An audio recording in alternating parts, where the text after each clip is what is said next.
മലയാളത്തിലെ ഏറ്റവും മികച്ച മാധ്യമങ്ങളിൽ ഒന്നാണ് നമ്മുടെ ഏഷ്യാനെറ്റ് ന്യൂസ് എന്ന് പറയുന്നത്. പലപ്പോഴും ഭരിക്കുന്ന പാർട്ടിയെ ഇഴകീറി വിമർശിക്കുന്ന, പലപ്പോഴും നല്ല കാര്യങ്ങൾ പറയാൻ മടിക്കുന്ന ഒരു സ്വഭാവം ഏഷ്യാനെറ്റ് കാണിക്കാറുണ്ട്. പക്ഷെ ഇന്നലെ ഞാനൊരു വീഡിയോ കണ്ടു. നരേന്ദ്രമോദി ഗവൺമെന്റിന്റെ 12 വർഷങ്ങൾ പൂർത്തിയാക്കിയതുമായി ബന്ധപ്പെട്ട് സ്പെഷ്യലായിട്ട് അവതരിപ്പിച്ച ഒരു വീഡിയോ ആയിരുന്നു.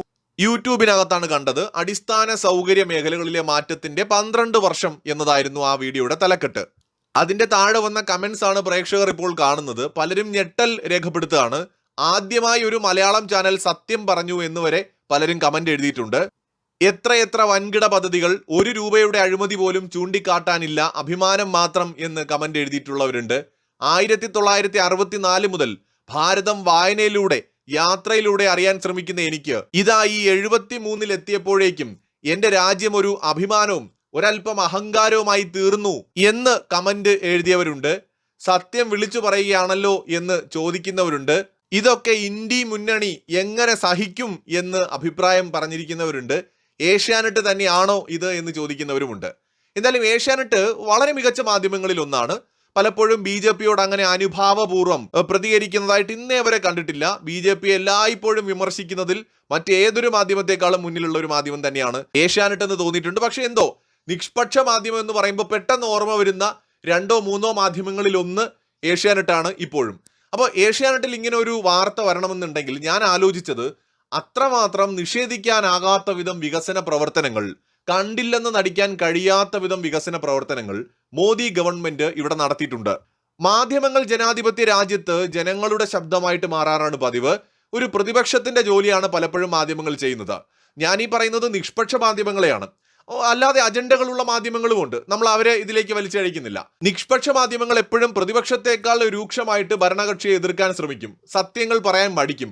നമ്മൾ കഴിഞ്ഞ കുറേ വർഷങ്ങളായിട്ട് മോദി സർക്കാരിന്റെ കാലത്തുണ്ടാവുന്ന മാറ്റങ്ങളെക്കുറിച്ച് സംസാരിച്ചുകൊണ്ടിരിക്കുന്ന ഒരു ഓൺലൈൻ ചാനലാണ്. സോ അതുകൊണ്ട് തന്നെ പലപ്പോഴും ശ്രദ്ധിച്ചിട്ടുള്ള ഒരു കാര്യം, നമ്മുടെ മുഖ്യധാരാ മാധ്യമങ്ങൾ പലപ്പോഴും മോദി സർക്കാരിന്റെ വികസനങ്ങൾ കവർ ചെയ്യാൻ ഒരു മടി കാണിക്കും. കാരണം ഭരണകക്ഷി ആയതുകൊണ്ടായിരിക്കാം, അല്ലെങ്കിൽ രാഷ്ട്രീയ താല്പര്യങ്ങളും ഉണ്ടാവാം. എന്നാൽ അപൂർവമായിട്ടാണ് ഈ പറയുന്ന കാര്യങ്ങൾ, വാർത്തകൾ കൊടുക്കാൻ പല മാധ്യമങ്ങളും തയ്യാറാവുന്നത്. ഇപ്പോൾ ഏഷ്യാനെറ്റ്, 24 ന്യൂസ്, മാതൃഭൂമി, ഇടയ്ക്കൊക്കെ മനോരമ, ഇങ്ങനെയൊക്കെയുള്ള മാധ്യമങ്ങൾ ഇത് കൊടുക്കാൻ തയ്യാറാവാറുണ്ട്. ഇപ്പോൾ ജനൻ TV ഒരു BJP അനുകൂല ചാനൽ എന്ന നിലയ്ക്ക് ജനൻ TV എല്ലാം കവർ ചെയ്യാറുണ്ടെങ്കിലും ആ നിലയ്ക്കാണല്ലോ പലരും കാണുന്നത്. പിന്നെ മീഡിയ വൺ പോലെയൊക്കെയുള്ള ചാനലുകൾക്ക് അവർക്ക് അവരുടേതായിട്ടുള്ള പൊളിറ്റിക്കൽ അജണ്ടകളുണ്ട്. സ്വാഭാവികമായിട്ട് കൈരളിക്ക് അവരുടെ അജണ്ട ഉണ്ടാവും. ന്യൂസ് 18 പോലെയൊക്കെയുള്ള മാധ്യമങ്ങൾ അവരൊക്കെ കവർ ചെയ്യാറുണ്ട് പ്രധാനപ്പെട്ട വാർത്തകൾ. പക്ഷെ എന്നിരുന്നാലും ഏഷ്യാനെറ്റൊക്കെ പോലെ പ്രധാനപ്പെട്ട വാർത്താ മാധ്യമങ്ങൾ പ്രശംസിക്കുന്ന വാർത്തകൾ പലപ്പോഴും കൊടുക്കുന്നതിന് മടി കാണിക്കും. എന്നാൽ അവരുടെ ഈ ഒരു വീഡിയോ പ്രേക്ഷകരൊന്ന് കണ്ടു നോക്കണം. വളരെ വിശദമായിട്ട് മോദി ഗവൺമെന്റിന്റെ കാലത്തെ 12 വർഷത്തെ വികസന പ്രവർത്തനങ്ങൾ കവർ ചെയ്തിട്ടുണ്ട്. നമുക്ക് എന്തിനൊരു ഇന്ത്യ മുന്നണിയുടെ ആവശ്യമെന്ന് തോന്നിപ്പോവും ആ വീഡിയോ കണ്ടാൽ. എന്തിനാണ് ഒരു ഇന്ത്യ മുന്നണി? കോൺഗ്രസ് ഒറ്റയ്ക്ക് ജനങ്ങളുടെ വിശ്വാസം നേടി അധികാരത്തിൽ വരികയാണെങ്കിൽ സ്വാഗതാർഹമാണ്. രാജ്യമുണ്ടായ കാലം തൊട്ടേ ഉള്ള ഒരു പ്രധാനപ്പെട്ട പൊളിറ്റിക്കൽ പാർട്ടിയാണ്. കോൺഗ്രസിന്റെ കാലത്തും നമ്മൾ പല നേട്ടങ്ങളും ഉണ്ടാക്കിയിട്ടുണ്ട്. കോൺഗ്രസ് തികഞ്ഞ പരാജയമാണ് എന്ന അഭിപ്രായം ഒരാൾക്കും ഉണ്ടാവില്ല. കോൺഗ്രസിലെ ചില ഭരണാധികാരികൾ എക്സ്ട്രാ ഓർഡിനറി ആയിട്ട് വർക്ക് ചെയ്തിട്ടുണ്ട് രാജ്യത്തിന് വേണ്ടിയിട്ട്. ചില ഭരണാധികാരികൾ വളരെ മോശമായിട്ടും പ്രവർത്തിച്ചിട്ടുണ്ട്.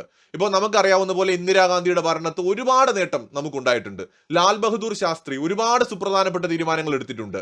അതോടൊപ്പം തന്നെ ജവഹർലാൽ നെഹ്റുവിന്റെ കാലത്തും പല പ്രധാനപ്പെട്ട നല്ല തീരുമാനങ്ങൾ എടുക്കപ്പെട്ടിട്ടുണ്ട്. നരസിംഹറാവുവിന്റെ കാലത്ത് നല്ല തീരുമാനങ്ങൾ, പ്രത്യേകിച്ച് രാജ്യത്തിന്റെ എക്കണോമി റീഫോം ചെയ്യുന്നതിൽ നിർണായക പങ്കുവഹിച്ച മനുഷ്യനാണ് അദ്ദേഹം. മൻമോഹൻ സിംഗിന്റെ കാലത്തും നല്ല കാര്യങ്ങൾ ഉണ്ടായിട്ടുണ്ട്. പക്ഷേ ഇപ്പോൾ ഭരിക്കുന്ന ഗവൺമെന്റ്, മോദി സർക്കാർ, ഇന്ന് വരെ ഇന്ത്യയുടെ ചരിത്രത്തിൽ ഉണ്ടായതിൽ വെച്ച് ഏറ്റവും മികച്ചൊരു ഭരണകൂടമാണ്. ഒരു തെറ്റും പറ്റാത്ത 100% പെർഫെക്റ്റ് ആണെന്ന അഭിപ്രായമൊന്നും എനിക്കുമില്ല.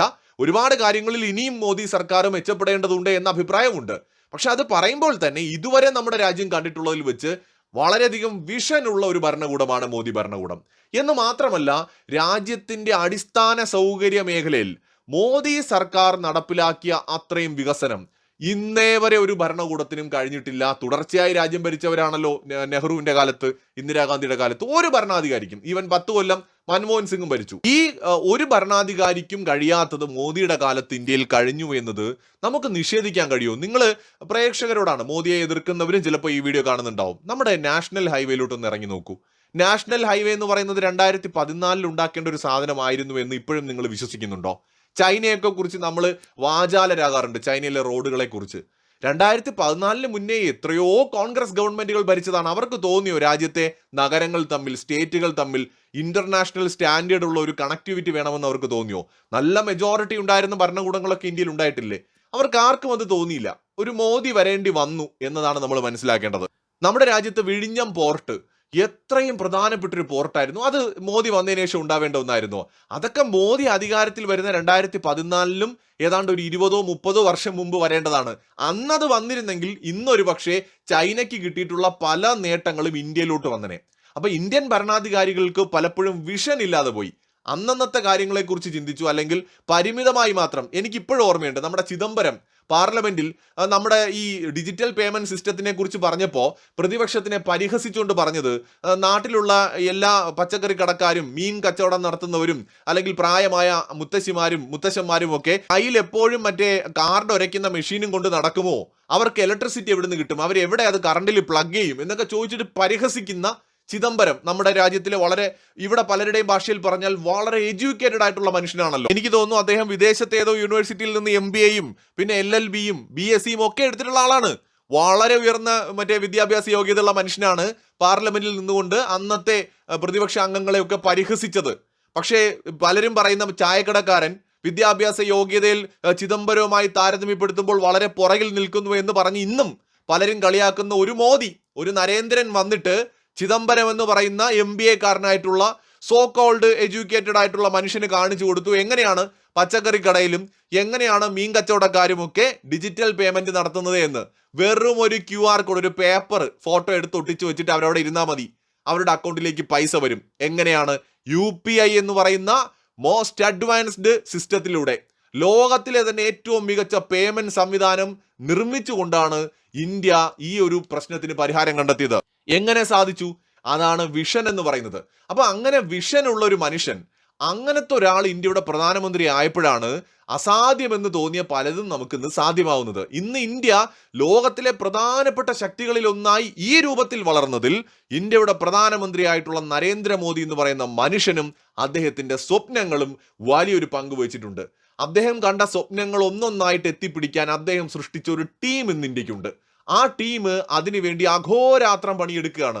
അദ്ദേഹത്തിന്റെ മന്ത്രിസഭയിലെ അംഗങ്ങളായിക്കോട്ടെ, അദ്ദേഹത്തിന്റെ മന്ത്രിസഭയിൽ കൂടെ പ്രവർത്തിക്കുന്ന ഉദ്യോഗസ്ഥരായിക്കോട്ടെ, അദ്ദേഹം ഡെവലപ്പ് ചെയ്തെടുത്തിരിക്കുന്ന ആ ഒരു എക്കോസിസ്റ്റം നമ്മുടെ രാജ്യത്തിന് വേണ്ടി ഒരു മെഷീൻ പോലെ, എണ്ണയിട്ട യന്ത്രം പോലെ പ്രവർത്തിക്കുകയാണ്. മിഷൻ 2047 2047 ഇന്ത്യ സ്വാതന്ത്ര്യം നേടി 100 വർഷം തികയുമ്പോൾ എല്ലാ അർത്ഥത്തിലും ഒരു വികസിത രാഷ്ട്രമാവുക എന്ന സ്വപ്നത്തിലേക്കാണ് ഇന്ത്യ മുന്നോട്ട് പോകുന്നത്.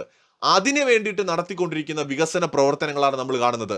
താൽക്കാലിക രാഷ്ട്രീയ ലാഭത്തിന് വേണ്ടിയോ നേട്ടത്തിന് വേണ്ടിയോ അല്ല.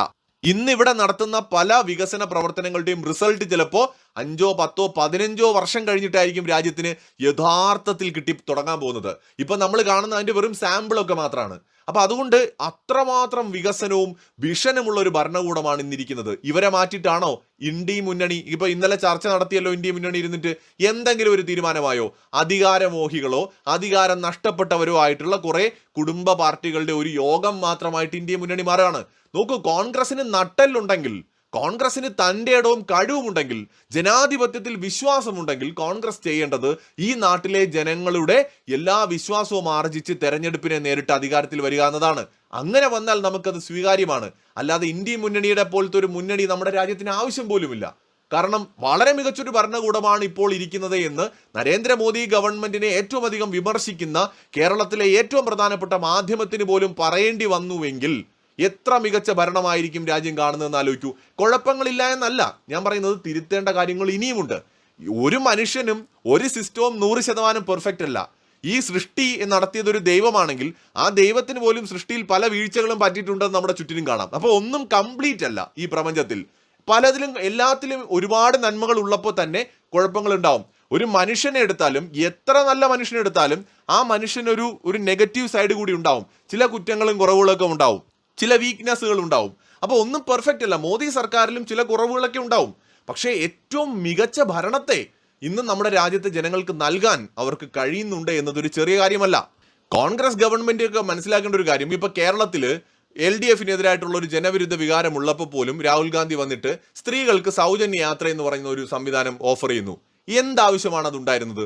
സ്ത്രീകൾക്ക് സൗജന്യ യാത്ര കേരളത്തിൽ ഓഫർ ചെയ്തില്ല എങ്കിലും വിജയിക്കാവുന്ന ഒരു സാഹചര്യം കോൺഗ്രസിന് ഉണ്ടായിരിക്കെ അങ്ങനെ ഒരു ഓഫർ കൊടുക്കേണ്ട കാര്യമുണ്ടായിരുന്നില്ല. പക്ഷെ എന്തുകൊണ്ട് കൊടുത്തു എന്ന് ചോദിച്ചാൽ അതൊരു താൽക്കാലിക രാഷ്ട്രീയ നേട്ടത്തിന് വേണ്ടിയാണ്. പക്ഷേ ഭരണത്തിലേറിയ ഭരണകൂടം ഇത് കൊടുക്കാൻ വേണ്ടി പാടുപെടുകയാണ്.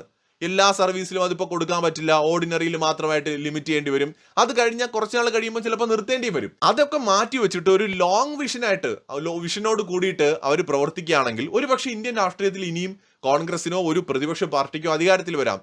ഈ മുന്നണി സമ്പ്രദായമൊക്കെ എടുത്തു കളഞ്ഞ് കുടുംബാധിപത്യ രാഷ്ട്രീയ പാർട്ടികളെ ദൂരെ കളഞ്ഞ് പൂർണ്ണമായ ജനാധിപത്യത്തിലേക്ക് നമ്മുടെ നാട്ടിലെ പൊളിറ്റിക്കൽ പാർട്ടികൾ എത്തേണ്ടതുണ്ട് എന്ന് മാത്രം. ഇവിടെ മോദി സർക്കാർ ഇന്ന് കയ്യടി നേടുന്നുണ്ടെങ്കിൽ, വിമർശിക്കുന്നവർക്ക് പോലും മോദിയെ അനുകൂലിച്ച് സംസാരിക്കേണ്ടി വരുന്നുണ്ടെങ്കിൽ അത് വാചകമടി കൊണ്ട് നേടിയതല്ല, പ്രവൃത്തി കൊണ്ടാണ്. കണ്ണ് തുറന്ന് നമ്മൾ മലയാളികൾക്ക് മോദിയുടെ വികസനം കാണാൻ വേണ്ടിയിട്ട് അങ്ങ് മുംബൈ വരെയോ ഉത്തർപ്രദേശ് വരെയോ പോണ്ട, നമ്മുടെ നാഷണൽ ഹൈവേയിലോട്ട് മാത്രം ഒന്ന് നോക്കിയാൽ മതി. ഇപ്പൊ തിരുവനന്തപുരത്തുകാര ആണെന്നുണ്ടെങ്കിൽ നമ്മുടെ സ്മാർട്ട് സിറ്റി പ്രോജക്റ്റ് ഒന്ന് ഇറങ്ങി നോക്കിയാൽ മതി, തിരുവനന്തപുരത്ത് എന്തൊക്കെ പദ്ധതികൾ ഉണ്ടായിട്ടുണ്ടെന്ന്. അങ്ങനെ ഓരോ സ്ഥലത്തും ഇപ്പൊ വിഴിഞ്ഞം പ്രോജക്റ്റ് അങ്ങനെ എണ്ണി പറയാനാണെങ്കിൽ ഒരുപാടുണ്ട്. അപ്പൊ ഇത് ഒരു മികച്ച ഭരണകൂടത്തിന്റെ ഏറ്റവും മികച്ച ഉദാഹരണമാണ്. മറ്റൊരു വീഡിയോയുമായി വീണ്ടും കാണാം.